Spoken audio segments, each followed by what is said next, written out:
Good morning students. Video के इस lecture में हम ग्रीष्मावकाशीय गृह कार्य के विषय में बात करेंगे।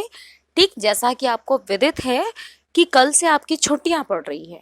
ठीक, तो आप छुट्टियों में एंजॉय करेंगे, मस्ती करेंगे, लेकिन साथ ही साथ आपको कुछ काम भी करना होगा ताकि आप पढ़ाई के टच से दूर ना हो। ठीक, इसमें देखिए ये वीडियो इसलिए बनाना पड़ रहा है क्योंकि हम लोग फेस टू फेस मिल नहीं रहे, है ना। तो आप कैसे जान पाएंगे कि आप किस तरह से काम करेंगे, इसलिए ये वीडियो आपके लिए हेल्पफुल होगा। देखिए, इसमें मैंने एक नोट लिखा है कि प्रश्न संख्या 1 और 2 जो है आप हिंदी के व्याकरण कॉपी में करेंगे, ठीक है। तथा प्रश्न संख्या 3, 4, 5, 6 और 7 उसके लिए आप एक प्रोजेक्ट फाइल बनाएंगे और उसी में लिखेंगे। ठीक, प्रश्न संख्या 3, 4, 5, 6 और 7। ठीक है, आई होप आपको क्लियर हो गया होगा। और पहला प्रश्न आपका संचयन से है। संचयन के पाठ गिल्लू, स्मृति। ठीक, 2 चैप्टर है जो दोनों ही चैप्टर मैं आपको पढ़ा चुकी हूँ, गिल्लू और स्मृति।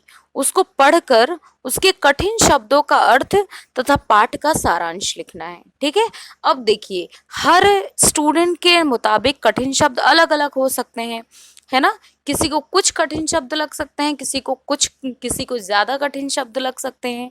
तो आप अपने अनुसार क्या करेंगे, जो जो भी कठिन शब्द दिखते हैं आपको, ठीक, आप क्या करेंगे, उसको कलेक्ट करेंगे और उसको लिखेंगे, और साथ ही साथ पाठ का सारांश लिखेंगे, समरी लिखेंगे। कठिन शब्द का अर्थ अगर आपको नहीं आता, आप मुझे मैसेज करेंगे, मैं उसका अर्थ आपको बताऊंगी। ठीक, दूसरा प्रश्न है, स्पर्श के गद्य पाठ में 1 से 5 तक में आए उपसर्ग एवं प्रत्यय को लिखें तथा कठिन शब्दों एवं मुहावरों का अर्थ लिखें एवं वाक्य में प्रयोग करें। ठीक, देखिए ये प्रश्न आपको कहाँ मिलेंगे, पाठांत प्रश्न उत्तर, है ना। 1 से 5 स्पर्श के गद्य वाले खंड से, गद्य और काव्य 2 है ना, तो आपको गद्य वाले खंड से 1 से 5 चैप्टर तक में आए उपसर्ग और प्रत्यय आपको पाठ के अंत में ये मिल जाएगा। ठीक, तीसरा प्रश्न है आपका अनुच्छेद। अनुच्छेद लिखेंगे, गिल्लू पाठ प्राकृतिक संतुलन बनाए रखने की सीख देता है। ठीक, ये आपका टॉपिक है। इसका संकेत बिंदु है ऋतुराज क्यों। इस पाठ में देखिए आया है कि ऋतुराज वसंत को क्यों कहा जाता है। जड़ चेतन में उल्लास। देखिए जब भी वसंत ऋतु आता है तो क्या होता है, जड़ और चेतन में, यानी कि जिसमें भी जान है और जिसमें नहीं भी है, उन सब में खुशियां आ जाती है। ठीक, दूसरा है टॉपिक मेरे जीवन का लक्ष्य। इसमें आप अपने लक्ष्य के विषय में लिखेंगे। ठीक, 2 टॉपिक हो गए आपके अनुच्छेद के। फिर देखिए चौथा प्रश्न है आपका संवाद लेखन। ठीक, संवाद लेखन का टॉपिक क्या है, हम कौन थे, क्या हो गए और क्या होंगे अभी, इस पर चिंतन कीजिए तथा कोरोना के लॉकडाउन के विषय में संवाद लिखिए। ठीक, 2 मित्रों के बीच आप संवाद लिखाएंगे, ठीक, जिसमें वो चिंतित होंगे कि हम कौन थे, क्या हो गए और क्या होंगे अभी। ठीक, यानी कि जो आज ये महामारी आई है कोरोना, इस वजह से हमारे जीवन में क्या क्या बदलाव आया है। ठीक, ये महामारी जो है वो क्यों आई है, इसके अच्छे पक्षों को भी लिखना है, ठीक, और बुरे पक्ष को भी लिखना है।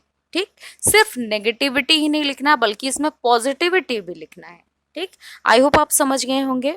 पांचवा प्रश्न है, पिताजी को पत्र लिखिए जिसमें पढ़ाई के लिए लैपटॉप, मोबाइल और इंटरनेट की उपयोगिता बताते हुए इसे खरीदने का अनुरोध कीजिए। ठीक, आपसे अच्छा इसको कौन समझ सकता। देखिए वर्तमान परिवेश में जब स्कूल्स नहीं खुल रहे हैं तो आप देखिए आपके पढ़ाई का जरिया क्या हो गया है, लैपटॉप, मोबाइल और इंटरनेट, है ना।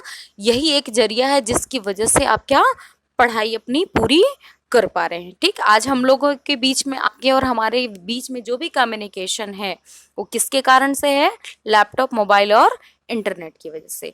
तो इसकी उपयोगिता बताते हुए आप इसको खरीदने के लिए पिताजी को पत्र लिखेंगे। ठीक, फिर है छठा, वर्षा ऋतु में वृक्षारोपण को बढ़ावा देने वाले विज्ञापन तैयार कीजिए। ठीक, 2 विज्ञापन आपको तैयार करना है। ठीक, वर्षा ऋतु में वृक्षारोपण, वृक्षारोपण का क्या क्या उपयोगिता है वो बताते हुए आपको विज्ञापन तैयार करना है। आपको बताया गया है नवांकुर पब्लिक स्कूल के लिए विज्ञापन तैयार कीजिए। ठीक, आपको एक विज्ञापन किसके लिए तैयार करना है, स्कूल के लिए। ठीक, स्कूल के विज्ञापन को कैसे तैयार करना है बताया आप। ठीक, आपको बताया गया है।